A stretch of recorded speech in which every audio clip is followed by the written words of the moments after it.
अशा प्रकारचे अनेक व्हिडिओ पाहण्यासाठी आपल्या ग्रेट महाराष्ट्र YouTube चॅनलला सबस्क्राईब करा। आपला महाराष्ट्र ग्रेट महाराष्ट्र।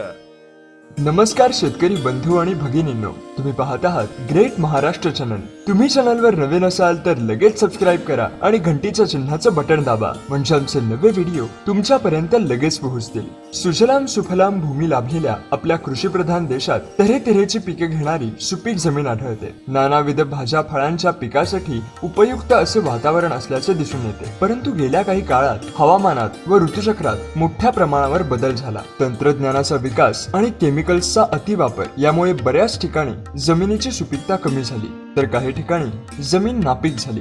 परंतु अशा कमी अधिक प्रमाणात सुपीक असलेल्या जमिनीत सुद्धा काही पिकांच्या आधारे पुन्हा नव्याने अंकुर फुटू शकतात, हे अनेक शेतकऱ्यांनी दाखवून दिले आहे। त्यापैकीच एक शेतकरी म्हणजे सोलापूर जिल्ह्यातील बार्शी तालुक्यात असलेल्या शिवमुद्रा नर्सरी आणि फार्मचे मालक अमरदीप ज्ञानदेव शिंदे। हलक्या जमिनीतही घेता येणाऱ्या सीताफळ पिकाची बाग अमरदीप यांनी लावलेली आहे। त्यांची मुलाखत घेतली तेव्हा आमच्या लक्षात आलं की कमी गुंतवणूक करून, पाण्याचा कमी वापर करून भरपूर उत्पन्न देणारी सीताफळाची शेती गेली 5 वर्षे ते यशस्वीपणे करत आहेत। फार प्राचीन काळापासून सीताफळासारखे फळझाड अगदी गरीबातल्या गरीबाचा रानमेवा म्हणून वरदायी ठरलेले आहे। कोरडवाहू फळझाडांमध्ये सीताफळ हेक्टरी महत्वाचे फळपीक आहे। शेळ्या, मेंढ्या, जनावरे किंवा इतर कोणताही प्राणी सीताफळाची फळे खात नाही, त्यामुळे कुठल्याही प्रकारच्या संरक्षणाशिवाय त्याची जोपासना करता येते। हे अगदी सहज शक्य आहे। कोरड्या रखरखीत उष्ण हवामानाच्या प्रदेशापासून ते भारी पावसाळा हवामानापर्यंतच्या प्रदेशात सीताफळ पिकवता येते। तसेच खडकाळ रानापासून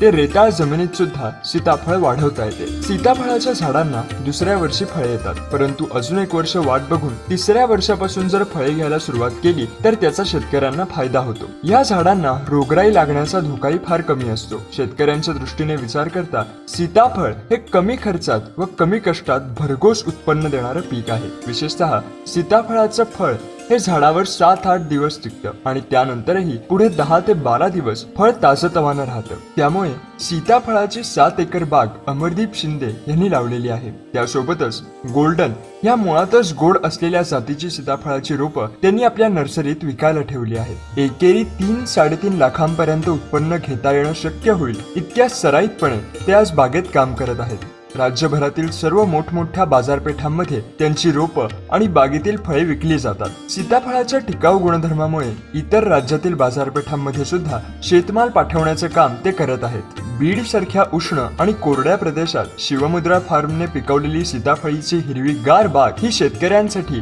एक आशेचा किरण ठरली आहे। यात शंकाच नाही। शेतजमिनीचा दर्जा कमी झाला असला किंवा पाण्याचा तुटवडा असला तर अशा जमिनीत सुद्धा नंदनवन फुलवता येणं सहज शक्य असल्याचं उदाहरण अमरदीप यांनी निश्चितच आपल्यासमोर मांडलं आहे। त्यांच्या ह्या यशाची गुरुकिल्ली त्यांनी आम्हाला मुलाखतीत सांगितली। सीताफळाची बाग लावताना घेतली जाणारी काळजी, सीताफळ विक्रीसाठी उत्तम बाजारपेठा, सीताफळाची लागवड करताना 2 झाडांमध्ये ठेवावं लागणारं अंतर, उत्कृष्ट जातीच्या सीताफळाची माहिती, सीताफळ लागवडीसाठीचा कालावधी असे अनेक महत्त्वाचे पैलू त्यांनी आमच्या समोर उलगडले। चला तर सीताफळाची शेती करण्याचा अमरदीप यांचा प्रवास त्यांच्याकडूनच जाणून घेण्यासाठी बघूया त्यांची मुलाखत।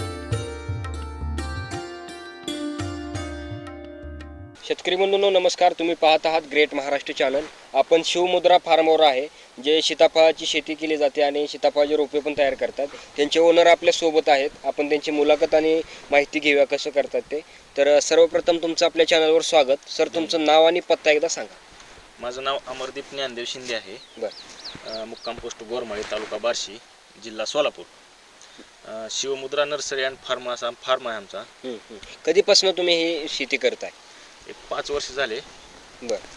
या किती एकर आहे सध्या ते सगळी लागवड? एक 7 एकर सीताफळाची बाग आहे आणि नर्सरी पण आहे। बरोबर। सीताफळच तुम्ही का निवडले ह्या शेतीसाठी? आता सर्वसाधारण शेतकऱ्यांच्या फायद्याच्या उद्देशाने सीताफळाचं उत्पन्न आणि त्या उत्पन्नासाठी होणारा खर्च ह्या दोन्हीच्या मेळ घालण्यासाठी सीताफळ हे पीक चांगलं आहे। बरं, ह्यासाठी पाणी कमी लागतंय का, कसं आहे? सीताफळाच्या उत्पादनासाठी पाणी कमीच लागतं आणि उन्हाळ्यामध्ये एकदा फळ काढल्यानंतर तर सीताफळाला पाण्याची गरजच नाही, ताणच द्यावा लागतो आपल्याला। त्याच्यामुळं कमी पाण्यात ही पीक येऊ शकतं। लागवडीचा कालावधी कधी असतो आणि कशा पद्धतीने लागवड केली जाते आणि तुम्ही कशी करता? लागवडीचा कालावधी हा जून ऑगस्टचा पाऊस चालू झाल्यानंतरच आहे आणि तो एकदम उत्तम आहे. कारण त्याच्यामध्ये जे पावसाळ्यामध्ये होणारी वाढ आहे ती फारच चांगली असते. तो कालावधी योग्यच आहे. तुम्ही कशा पद्धतीने करता लागवड? खड्डा घेऊन त्याच्यामध्ये शेणखत आणि माती मिक्स करून टाकतो आणि आपले जे इतर फळपिकांची लागवड करतो त्याच पद्धतीने आपण ह्या फळपिकाची लागवड करतो. रोपांची लागवड करता. बरं, जमीन कशी असावी ह्या पिकासाठी? ह्या पिकासाठी जमीन कशी असली तरी चालते, मुरमाड किंवा हलकी भारी अशी चालते. फक्त ज्या जमिनीमध्ये पाणी साचता कामा नये, निचरा होणारी जमीन. पाण्याचा निचरा होणारी जमीन सीताफळ पिकासाठी लागते असं यांचं मत आहे. तर पाणी तुम्ही आता कशाद्वारे देता, म्हणजे कसं करता? सिंचनची काय सुविधा केली आहे तुम्ही या शेतीसाठी? पाण्याची बचत आणि होणारा अपव्यय टाळण्यासाठी ड्रिप ठिबक सिंचनच आपण पाणी देतो आणि रेग्युलर जसं झाडांना आवश्यक आहे त्या पद्धतीने आपण पाणी. ह्या पिकाला रोग कसा आहे? रोगराईचं काय आहे का मध्ये? शक्यतो जास्त रोगराई या पिकाला नाहीये. फळे लागल्यानंतर एक थोडाफार त्याला फवारणी घ्यावं लागतात.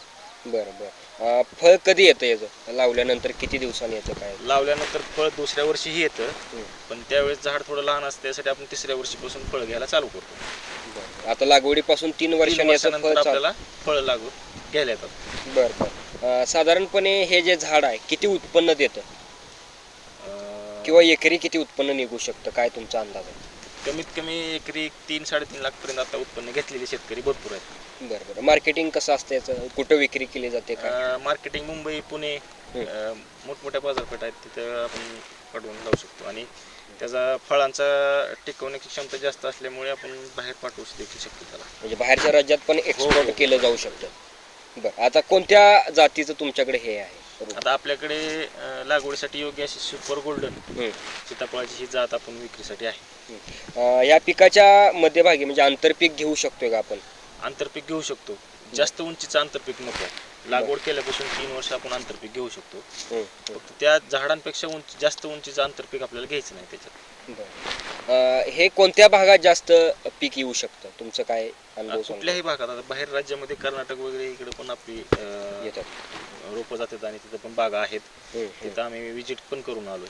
बरं बरं. आता ह्याची जी रोपं आहे, तुम्ही तुमची स्वतःची नर्सरी आहे, ती कशा प्रकारे केली जातात?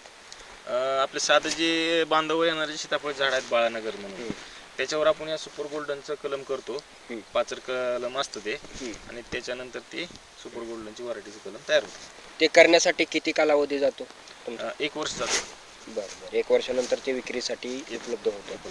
बरं, मग तुम्ही ते रोपं तुमच्या शेतीसाठीच वापरता की लोकांना, जर आमच्या कोणत्या शेतकरी बंधूंना जर ते बाग करण्यासाठी घ्यायची असेल सीताफळ, तर तुम्ही देऊ शकताय का रोपं?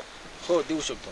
बरं, त्यासाठी तुमच्या यांच्याकडून जर तुम्हाला सीताफळची शेतीची रोपं घ्यायची असतील तर स्क्रीनवरील नंबरवर तुम्ही संपर्क साधून यांच्यासोबत घेऊ शकता. त्यासाठी काय वेगळी पद्धत वगैरे तुमची काय आहे का? काय नाही, आपल्या कॉन्टॅक्ट नंबरवर करून तुम्ही बुकिंग करू शकता किंवा कॉल करून आपण देऊ शकतो त्यांना.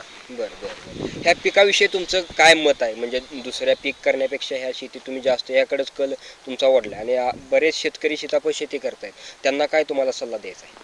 सल्ला एवढाच आहे की ह्या सीताफळ पिकासाठी होणारा जो खर्च आहे तो कमी असल्यामुळे जी इतर पिकांना जेवढं कष्ट घ्यावं लागतं तेवढं ह्याला घ्यायची गरज नाही. त्याच्यामध्ये उत्पन्न पण चांगलं भेटतं. त्यासाठी सीताफळ शेती करणं फायद्याचंच आहे. बरोबर. आता ह्याची काही लोकांना असा प्रश्न असेल की हे विकायचं कुठं किंवा मार्केटिंग होऊ शकते का? कारण हा सीताफळचं जे पीक आहे म्हणजे सीताफळ नाशवंत आहे, लय जास्त काळ टिकत नाही, तर त्याविषयी तुमचं काय मत आहे? आपलं हे जे फळ आहे ते झाडावर एक 7 ते 8 दिवस, ते तोडाय आल्यापासून 7 ते 8 दिवस झाडावर राहू शकतं. तिथनं पुढे एक 10 दिवस आपण त्याला बाजारपेठेत नेईपर्यंत ते टिकू शकतं. पाणी तुम्ही कशाद्वारे देता या पिकाला? पाणी आपलं सर्वसाधारण ठिबकद्वारे देतो आपण. बरं. त्याचा काय फायदा आहे? पाण्याचा अपव्यय होत नाही आणि आपल्याला जितकं पाहिजे तितकं पाणी देता येतं. त्याच्यामुळे ड्रिपच उत्तम.